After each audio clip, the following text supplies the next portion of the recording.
As a first step in our structural design, we should confirm the locations of the grids and the columns placed in the architectural model, and make any adjustments that might be needed.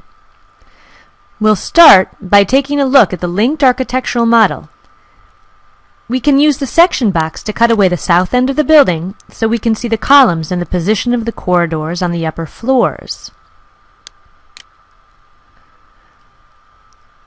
Based on this, we might decide that the north-south grids for the interior column lines should be moved to line up with the corridor walls above. Let's open the Level 1 plan view, and we can select a grid and enter a new dimension to move the grid to align with the corridor. Revit warns us that we're moving a shared element, and that's okay. We'll move the second grid to match the width of the corridor, and again we'll see the warning and use the escape key to close the warning. Next, we'll start by adjusting the columns that have been copied in from the linked model. These were copied in as wide flange columns, and we'll change their type to concrete columns.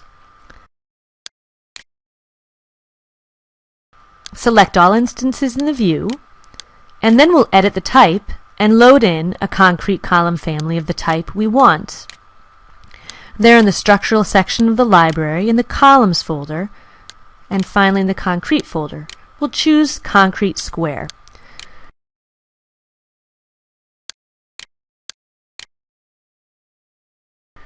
Let's change the size to 18 by 18 inches by choosing another type, and now our concrete columns are in place.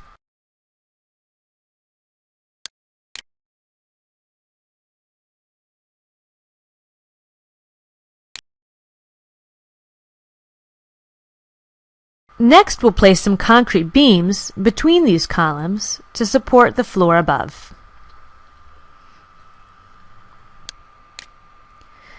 Let's move down the top surface of the section box to clip away the upper floors.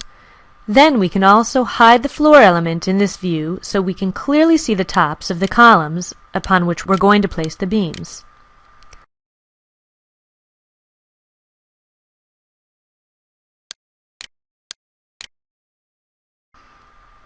Next, we'll use the Beam tool and load a concrete column from the Structural Framing folder in the Concrete section of the library.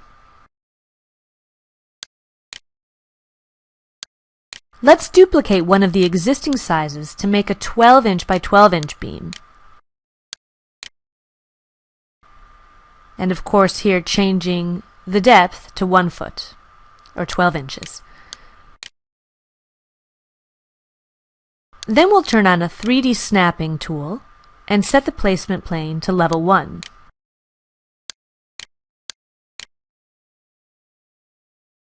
Now we'll zoom in and hover over the top of a column until a square box is shown to indicate the column endpoint is selected, and we'll click as the start point of our beam. You can also see this in the status bar here at the lower right. Click to place the start of the beam, then click again on the end point. We will repeat this to place beams wherever they're needed.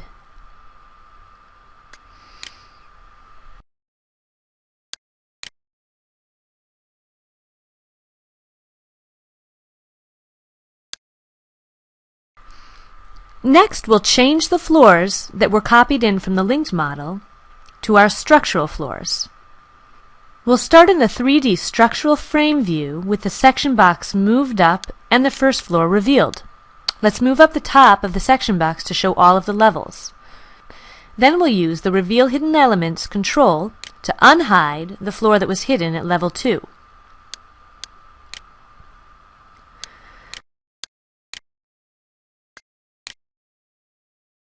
Select the generic 12-inch floor at level 2 and let's edit its type.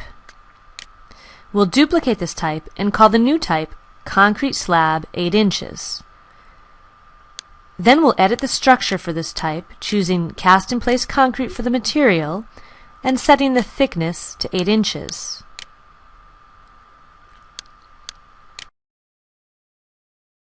Click OK to create this new type. Revit will warn us that we're changing the thickness of a shared element, and that's okay. Click OK to close the warning.